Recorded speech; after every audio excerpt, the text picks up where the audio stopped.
Welcome to this very special edition of the KJ Masterclass Live, the show which ensures that you profit from your time spent here with experts, either through their industry insights, information, or simply learning from them.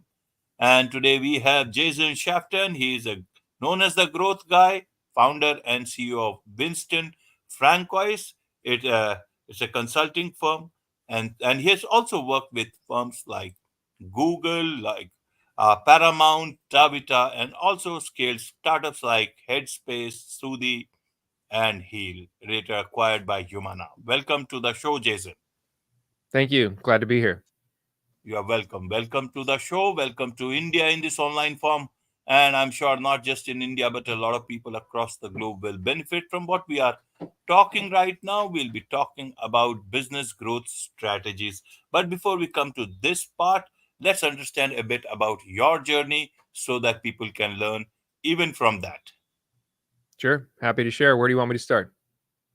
Start about your journey, how you did whatever you did at Google. You were part of all the stuff, great stuff that happened. Google Ads platform, you launched the Google Music and Google Play, which we use so much nowadays. Sure. So I started my career at Google post IPO. So I still have to work, and I worked in the ads business to start there, and kind of worked my way up and bounced around and across different B2B businesses at Google, and then made my way to the consumer side where I led product marketing and helped launch Google Music and Google Play, like you mentioned. And then after spending many years at Google, I got an opportunity to go lead a marketing team at Comedy Central and help build some really fun franchises there. And for folks that are listening and outside of the States, Comedy Central is our big comedy television network, and shows like South Park and The Daily Show with Jon Stewart were in their prime when I was working there, and it was a lot of fun to get to work with those big franchise brands. And then after Comedy Central, I came back to the West Coast of the U.S. to co-found a doctor house call app called Heal. And then after Heal, was chief marketing officer at another on-demand app called Soothe that got a massage therapist to come to your home. And after Soothe, I led growth and marketing at Headspace, the meditation app. And then following my time at Headspace, I led a new business inside of a big Fortune 200 healthcare company here in the States called DaVita. And as I was leading that business, I kept getting calls from fellow founders, investors, executives asking me for help with their startups and businesses. And so was able to kind of advise and consult. And that grew into what became Winston Francois. Winston Francois has now been around for 5 years, and we are a growth consultancy that helps technology companies scale and become leading brands. We work across every aspect of the growth and marketing stack, and help drive strategy to and through execution. And it's been a wild ride. The best job I've ever had is getting to work for myself and help all sorts of cool founders and investors and startups grow their business. Right, right, Jason. So all these people who come to you for advice, for help, for growth strategies, what is it that they want from you? Because it's a totally different space now. How do you look at it when the time you worked on companies, where maybe not very long ago, but now, with every passing day, every day is becoming so different. How do you uh, tackle those problems that they share? What is the new thing that you bring out for scaling their? What is it that they don't know? I want to understand a bit about things from the ground. Sure. Well, everything has changed, but everything also remains the same. So, um, what I'm often asked to do is what everyone wants, which is growth, more customers, more revenue, build my business bigger, stronger, help me scale. So that's the thing I get asked to do all the time, and that's what I love to do and help companies do. And then to your question about what has changed, how is it different now from when I started? With the advent of AI, everyone's worried that the AI is coming for their jobs, they're going to eat their business, and that's true to an extent. But I think there is an opportunity to leverage AI in parallel with human effort and strategy and critical thinking to do things that we couldn't do before, because AI gives us scale and the ability to leverage our human hours on the tasks that only humans can do, and AI to do things that are repetitive and manual and require lots and lots of human hours prior to the AI revolution. And I'll say that the real big insight, and it's not much, not something that should surprise anyone, but when it comes to growth and marketing, there's just kind of a through line with everything that we're doing, which is what are you selling, who is your customer, and why should they care? And just understanding those fundamental things will help you figure out what stories you want to tell to help grow your business. Right, right, Jason. So you talked about the customer, means who are your customers and why should they care? So looking at the tech space, if you see, most of whatever is getting developed from a general person's perspective, it's all based on artificial intelligence. So AI is the biggest threat, and AI is the biggest platform for a lot of these companies who are building their products and putting it in front of their customers in different ways. But the fact that it's based on either on one form of AI or the other. How do you see this? Means I find it almost ironical that AI is eating into your existence, and your existence is based on AI itself. How do you see this part of the growth in tech? Is it a good thing, not so good thing, bad thing? Does it have a future at all if you are only building around AI? If all your tech is just around AI, I want to understand again from a very common person's perspective. Well, everybody knows what ChatGPT is at this point. So I think for everybody to understand that if you build new AI companies that just wrap around the tech that is underneath ChatGPT, that is not a very defensible strategy. The opportunity in AI is to leverage AI to make all products and services smarter, better, more effective, more personalized, and understanding their user better, through through natural language processing and kind of taking these large language models that have subsumed all of the internet and read every book that's ever been written, and kind of understand all of the knowledge in the world, and lay that on top of various experiences and technology to make our lives better. I'm a futurist. I'm an optimist. I believe that AI can help us. Um, when we think about the combination of artificial general intelligence and humanoid robots, there's a scenario in the future where we as humans don't have to work as much and can have more leisure time and more time with our families and our friends, and we're going to have AI and robots doing a lot of the things that we used to do, and that might actually be really nice.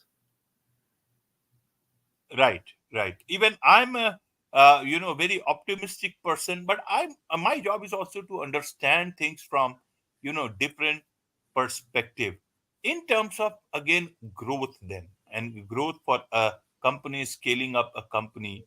Uh, how do you think? What are the elements that are beyond AI that will need? If AI can do your work, why is Jason Shafton required? Means why would Yeah. anyone then look for anything else if all your knowledge is already either with any of these AI models? How do you differentiate then as a company, as an individual in this age of artificial intelligence? And it's growing by the day. That is where I ask that what is it that you still bring that AI will not bring for the companies that those who consult you for their growth strategies? Yeah, I think so far, AI, we haven't seen AGI, artificial general intelligence. So I like to think that in many ways I have the ability to be more creative and more intuitive and emotional and human than AI still. And so I think what I bring, and folks like me that help companies with growth, is that perspective and that humanity of understanding people and how people operate and psychology and people's motivations in a way that allows me to connect. And this comes from my Google days, understanding the user, understanding the magic, connecting the two. I don't think AI is there yet in being able to do that. It may be soon, and then maybe, yeah, I will be out of a job, and that's okay. But I do believe that there is something special about us as humans that a machine can't replace. I'll give you an analogy. I was reading about how AI generated art is now getting fed back into the models that are creating AI generated art, which results in some pretty unusual outputs. So Right. AI is learning from itself now, and is not creating things necessarily that are better than what humans can create in certain circumstances.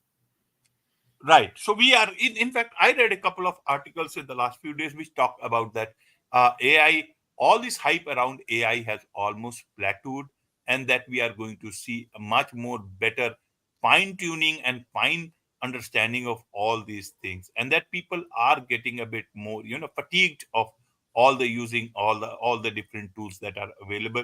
So in that aspect, if someone were to ask you, and from a, again, common person's perspective, how do you actually get down to scaling up these companies? What is your growth strategy, if you can tell, so that people, all everybody will not be able to hire your service. Some will certainly Sure. listen to this episode. So anybody who is a founder of a small company, tech company, if possible, how should they go about starting with their growth strategy in today's time?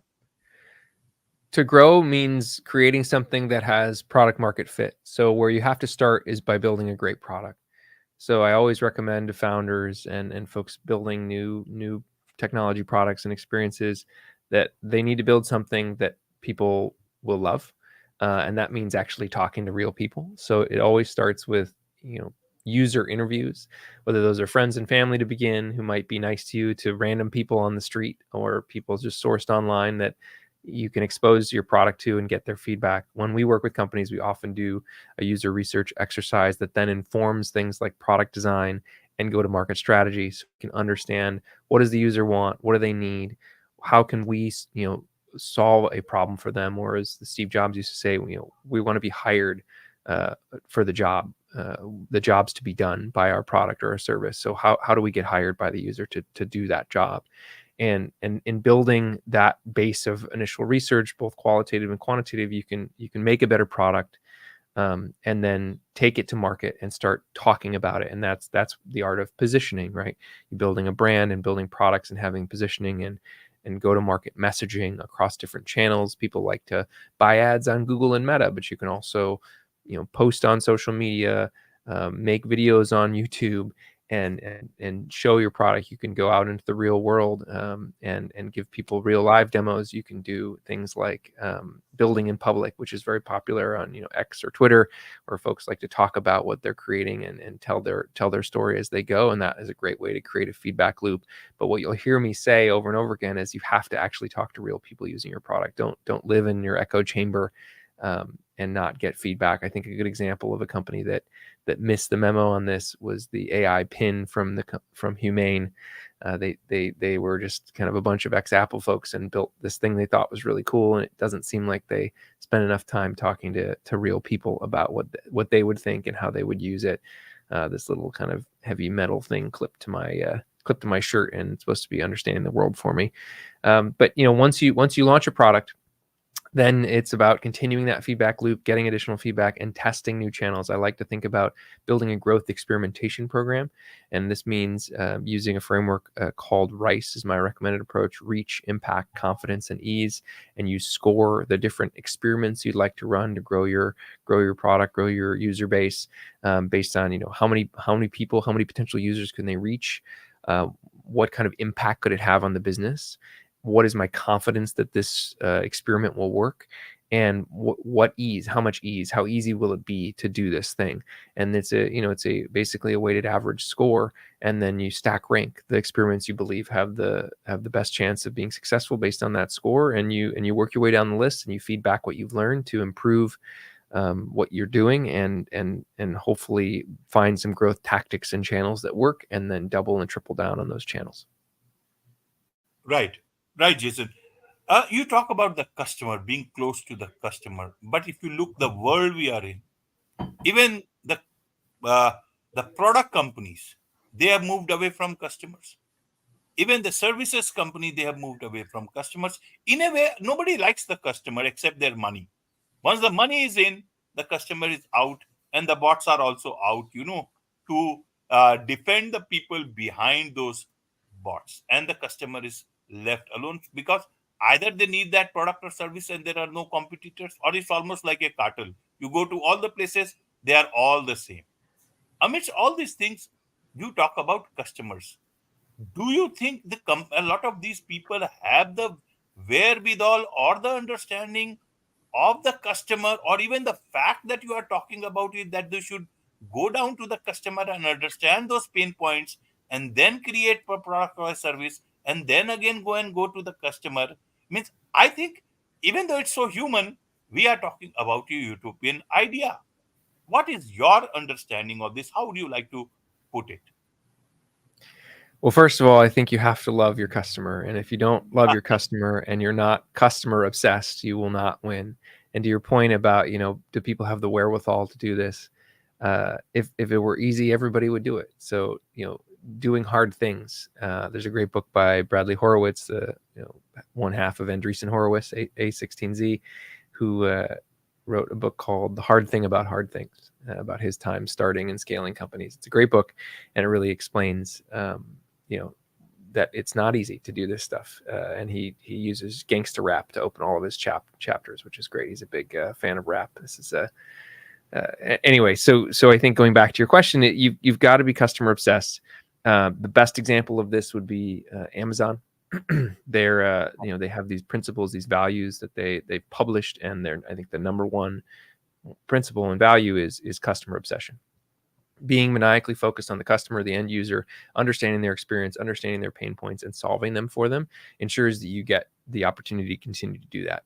If you don't care about your customer, if you don't love them, if you only want their money, then you might get it once, but you won't get it over and over again.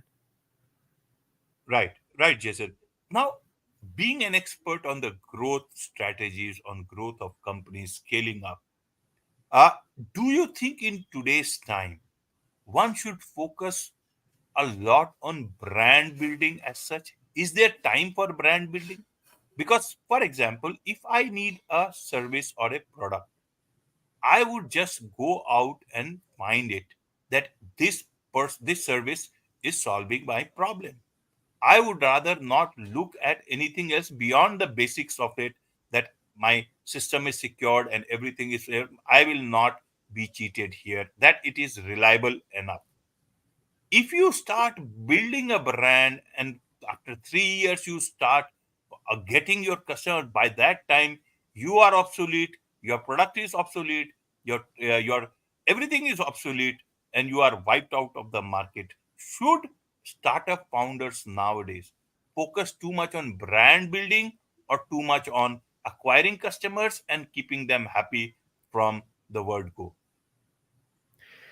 Well, brand is incredibly important because brand is what people feel about your products. The brand is the connective tissue between the idea, the thing that you've made, and the aspirational hopes and dreams of your customers. So in B2B businesses, this may not be a very sexy thing, and brands may be less important in the customer's mindset, but they still play an important role. But especially when it comes to consumer technology and services businesses, brand matters a lot, I think. And I think especially there's some very good recent examples of brands that have built incredible mind share and have incredible brand equity and goodwill that is on their balance sheet as a result of their brand. A great example of this is Tesla, which is one of the most valuable car companies in the world, and they have no marketing department or PR department. And that is the result of a building brand, the cult of personality, running Elon Musk, love him or hate him, and the fact that the cars the products themselves are an order of magnitude better and different than other, or at least they started that way, than other electric cars. And so there's something to be said about what the feedback loop between the product and the brand itself, and then the brand having a life of its own and creating a tremendous amount of kind of mind share in the consumer's mind. Another brand that jumps to mind that has spent a lot on brand and has divested from a lot of the kind of um, things you'd expect a tech company do is Airbnb. They turned off all of their performance marketing. They stopped doing Google ads and meta ads and spending money to drive people to the Airbnb website. And instead, they took all that budget and they spent it on brand and PR and doing things that are traditional media and less scalable and not as trackable. And they saw their business metrics improve. They saw more growth as a result of investing in brand marketing. So brand marketing and brands definitely aren't dead. And there is the functional benefits you described as, I go out and I find the thing I need and then I have it and I'm good. And then there's that aspirational piece where brands make me feel a certain way, and so I might pick the name brand over some other brand I've never heard of, even if it's more expensive, and it's exactly the same because the brand makes me feel good. Right. The brand makes you feel good. But you see, so many of these founders, they start with the notion itself that, somebody should acquire them in the next 2 3 years, and that they should make a lot of money. One of these top companies acquires them and kills that company. What happens to then the general people? Obviously, you lose your equity in some way or the other. Rather, you be very open about it, that listen, this is a product, simple product, which is solving your problem, and here at the end of the day, I need to you know sell the company. Before that, you talk about all the big things, and then suddenly you sell it off. Then nobody everybody comes to know that what you were talking was only, so-called brand building, not the real way it was happening. So in that aspect, from the Silicon Valley side, if you understand, it might be a good thing and an okay thing for them. But from a consumer point of view, I would perhaps look at it much differently. I would not trust them as much as a normal startup without, without so-called big story, to sell and build up a brand. How do you look at this?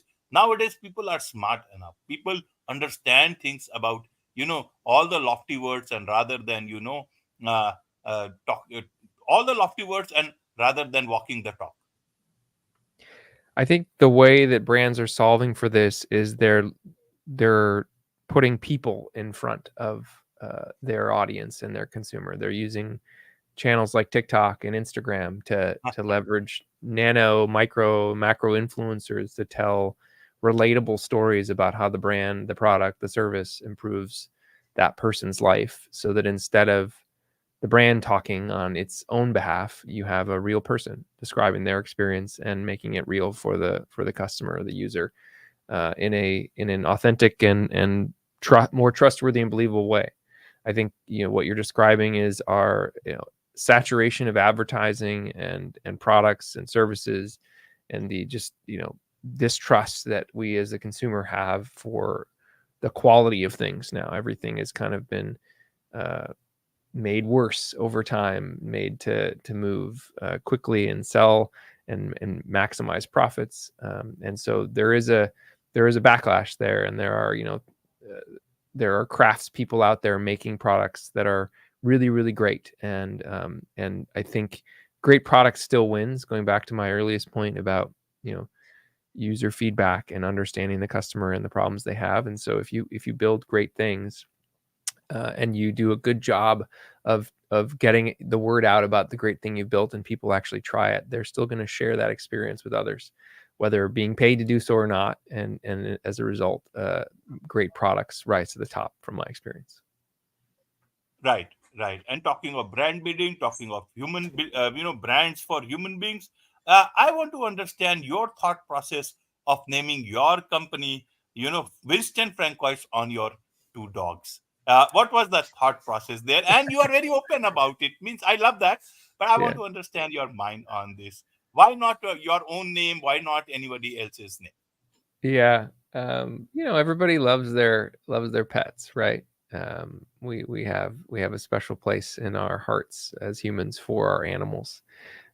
So Winston, Francois, Winston, and Frank, our French bulldogs, became the heroes of the company. They were the a funny, unusual way to stick two names together that sounded slightly pretentious, but also when the story is told about where it comes from, it makes people laugh and smile, kind of like you just did. And I think that's really the goal, is to bring a little bit of levity. We don't all have to take ourselves too seriously, and so calling the company the names of my dogs helps me do that every day. Wonderful. Yeah, one should take their work seriously, their product seriously, but not themselves so seriously that they Exactly. are not able to. Wonderful. There's so much to learn from you, Jason, and I'm sure a lot of people would like to learn more about you, from you, connect with you, and take your help for their growth needs. So, what's the best way for them to do so? Thanks for asking that. They can visit our website, and it is wf.team/pod, and that's wf.team/pod, pod. And they can learn more about what we do and reach out and get in touch. And happy to help anyone out there who needs support with their growth challenges. Wonderful. With this, it's a wrap on this very special edition of the KAJ Masterclass Live. Thank you so much indeed for joining us. Thank you.